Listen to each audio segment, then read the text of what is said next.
नमस्कार दोस्तों, defence studies में आप सभी का स्वागत है। आज के हमारे इस वीडियो लेक्चर के अंदर हम बात करेंगे G4 कंट्रीज के बारे में।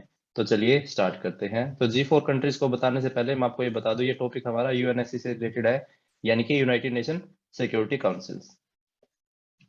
ये मेरे बारे में इंफॉर्मेशन है। चलिए अब स्टार्ट करते हैं G4 नेशंस के बारे में। तो सबसे पहले तो ये क्वेश्चन अराइज होता है कि G4 नेशन का मतलब क्या है। तो G4 नेशन बेसिकली एक ग्रुपिंग है कुछ 4 नेशंस की। तो उसमें कौन कौन से आते हैं? ब्राजील, जर्मनी, इंडिया और जापान। आपको जो ये मैप दिखाया जा रहा है तो आप यहाँ से भी देख सकते हैं। ये आपका यहाँ पे इंडिया है, ये जापान है, ये जर्मनी है और ये है आपका ब्राजील। तो ये इन सभी कंट्रीज को मिला के ही G4 कंट्रीज बनाई गई हैं। तो चलिए आगे। Who are G4 nations. तो सबसे पहला क्वेश्चन यही अराइज होता है कि G4 नेशंस है कौन से असल में। तो हमने आपको बताया कि इसके अंदर 4 तो कंट्रीज है दोस्तों, और इनका मेन मकसद क्या है यहाँ पे एक ग्रुप को बनाने का।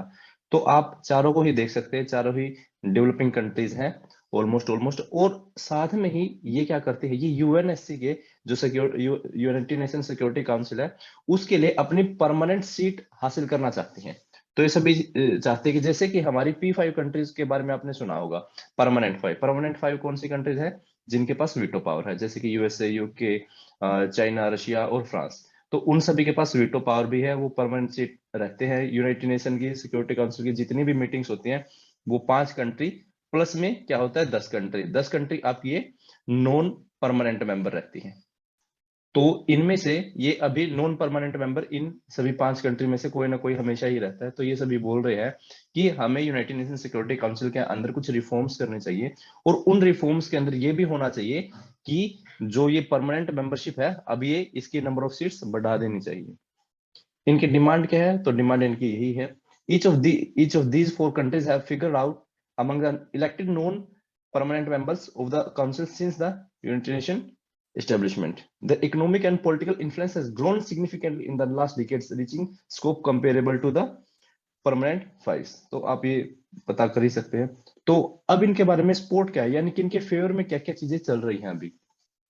तो सबसे पहले क्या है कि यूनाइटेड किंगडम यानी कि यूके और साथ में फ्रांस, दोनों ने ही G4 की बिड के लिए बैक किया है, और दोनों ने ही बताया है कि हाँ यूनाइटेड नेशन सिक्योरिटी काउंसिल के अंदर अब रिफॉर्म होने चाहिए और उसके अंदर परमानेंट सीट्स को बढ़ा देनी चाहिए। यह है पहली सपोर्ट जो हमें कहां से दिखाई दी है, वो हमें यूके और फ्रांस से दिखाई दी है। उसके बाद आता है जापान। तो जापान भी पूरे तरीके से यूएस और यूके दोनों के ही क्लोज अलाई है, और दोनों ही कंट्री बार बार बोलती रहती कि जापान को P5 कंट्रीज के अंदर शामिल हो जाना चाहिए। All the permanent member of the P5 has supported India's bid for the permanent seat on the UNSC. अब सभी 5 की 5 कंट्रियां भी ये बोल रही हैं कि हाँ भाई इंडिया को भी परमानेंट सीट का मेंबर होना चाहिए। बट वहीं पर चाइना क्या बोल देता है, चाइना भी इसका हालांकि 5 P5 का ही मेंबर है, बट फिर भी ये एक बात बोल रहा है कि China had previously implied that it is only ready to support India's bid for the permanent seat on UNSC if India did not associate its bid with Japan. तो ये सीधा ये बोल रहा है कि अगर आप इंडिया को अगर परमानेंट मेंबरशिप चाहिए तो उसके साथ उसको जापान के लिए कोई भी एसोसिएशन नहीं रखना है वहां पर कि हम भी आ रहे हैं तो आप जापान को भी दो। ये बिल्कुल भी चाइना इसके अगेंस्ट है, क्योंकि अगर आप हिस्ट्री के अंदर जाके देखेंगे, वर्ल्ड हिस्ट्री उठाएंगे तो उसमें आपको पता चलेगा कि जापान ने चाइना के अंदर बहुत सारी एट्रोसिटीज की थी, खास करके वर्ल्ड वॉर 2 के दौरान, और जिसका भुगतान वो आज भी कर रहे हैं। तो इसकी वजह से चाइना हमेशा ही जापान के अगेंस्ट रहता है। जापान और चाइना एक तरीके से एनिमी कंट्रीज माने जाते हैं, जैसे कि हमारे इंडिया और पाकिस्तान का एक रिलेशनशिप है, कुछ वैसा ही चाइना और जापान का भी रिलेशनशिप है। Brazil has received backing from 3 of the current permanent member। तो ब्राजील कहां कहां से अपनी मेंबरशिप के लिए बैक करवा रहा है? तो पहले है फ्रांस, उनको सपोर्ट कर, दूसरा रशिया सपोर्ट कर, और तीसरा यूके भी सपोर्ट कर रहा है। उसके बाद आते हैं अपोजिशन के बारे में कि अपोज कौन कौन सी कंट्रीज कर रही हैं इस G4 की मेंबरशिप के लिए या फिर यूएनएससी के रिफॉर्म्स के बारे में।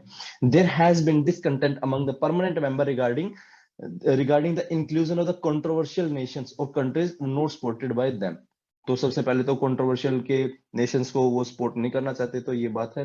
For instance Japan bid is heavily opposed by the China, Russia and south Korea. तो तीनों के अंदर ही रशिया, जापान की जो हिस्ट्री है वो तीनों को ही इन्होंने एक टाइम पे तंग किया हुआ है, तीनों के अंदर ही उसने एट्रोसिटी की थी, क्योंकि पहले जो जापान होता था, जापान के अंदर जितने भी सैनिक थे वो अलग अलग कॉन्टिनेंट्स में जाते थे, अलग अलग जगह पे जाते, कंट्रीज में जाते थे, और वहां पे जाके अपनी कॉलोनी बनाते थे, और लोकल पीपल जो वहां के होते थे उनके ऊपर बहुत सारे एट्रोसिटीज करते थे, बहुत सारे वॉर क्राइम्स करते थे। तो इस वजह से सभी कंट्रीज, खासकर की जो हमारी साउथ ईस्ट एशियन कंट्री है सॉरी, तो वो सभी के सभी जापान से थोड़ी सी खफा है और उसको सपोर्ट नहीं करती इन मैटर्स में, खास करके जो क्राइम्स उसने वर्ल्ड वॉर टू के दौरान किए हैं।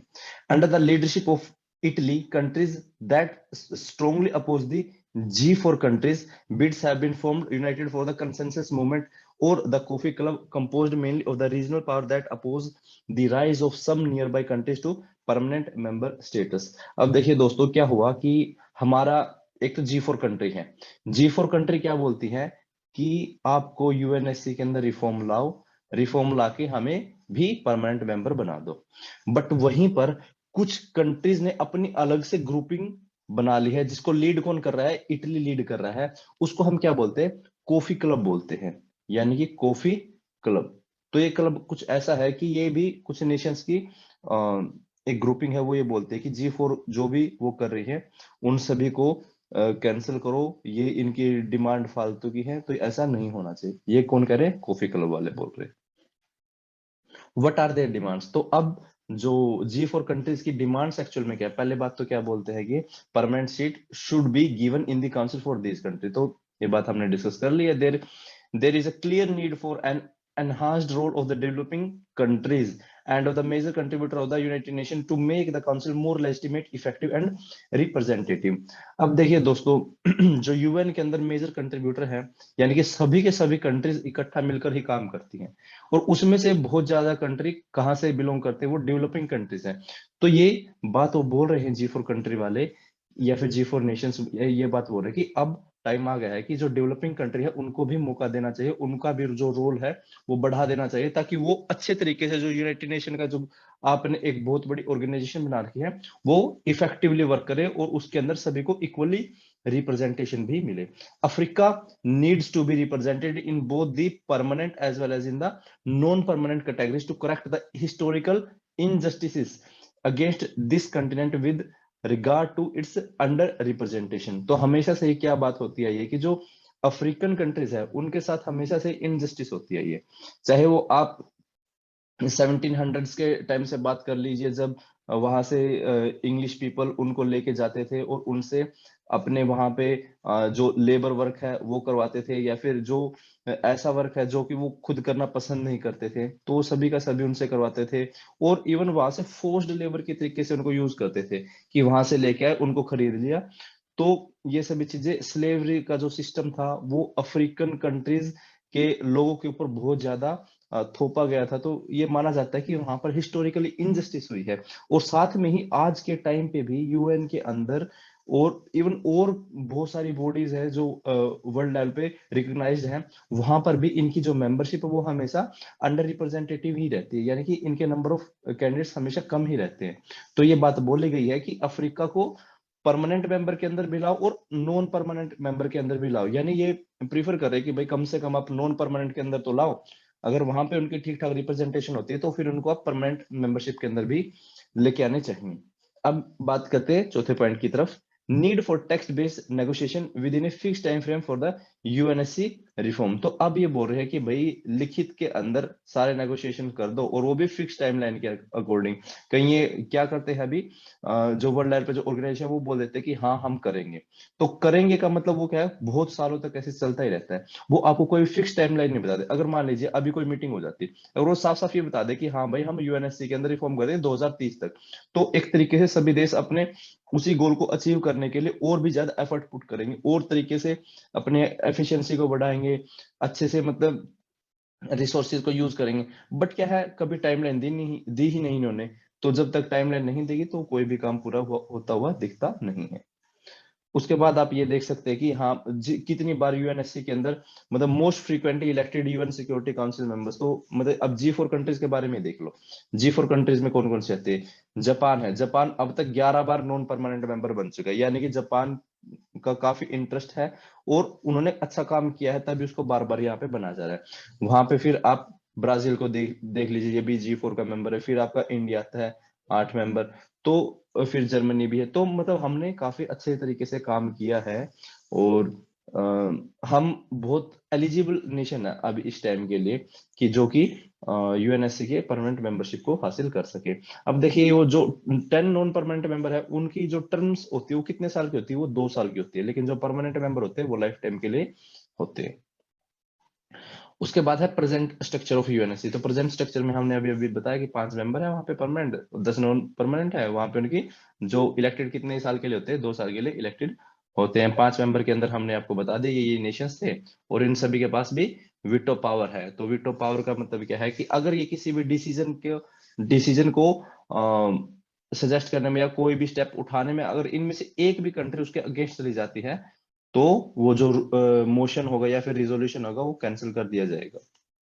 ये बात आती है कि यहाँ पर। तो आज की इस वीडियो के अंदर दोस्तों इतना ही था।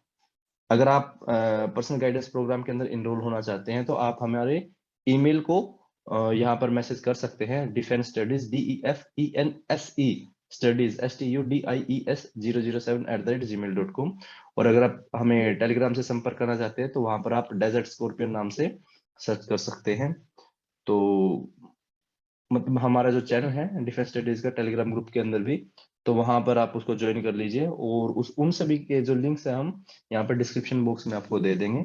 और वहां पर हम डेली कुछ अपडेट्स डालते रहते हैं, साथ में स्टडी मटेरियल भी डालते हैं, तो आप उनको भी अच्छे से देख सकते हैं। तो आज की इस वीडियो के अंदर इतना ही। जय हिंद, वंदे मातरम।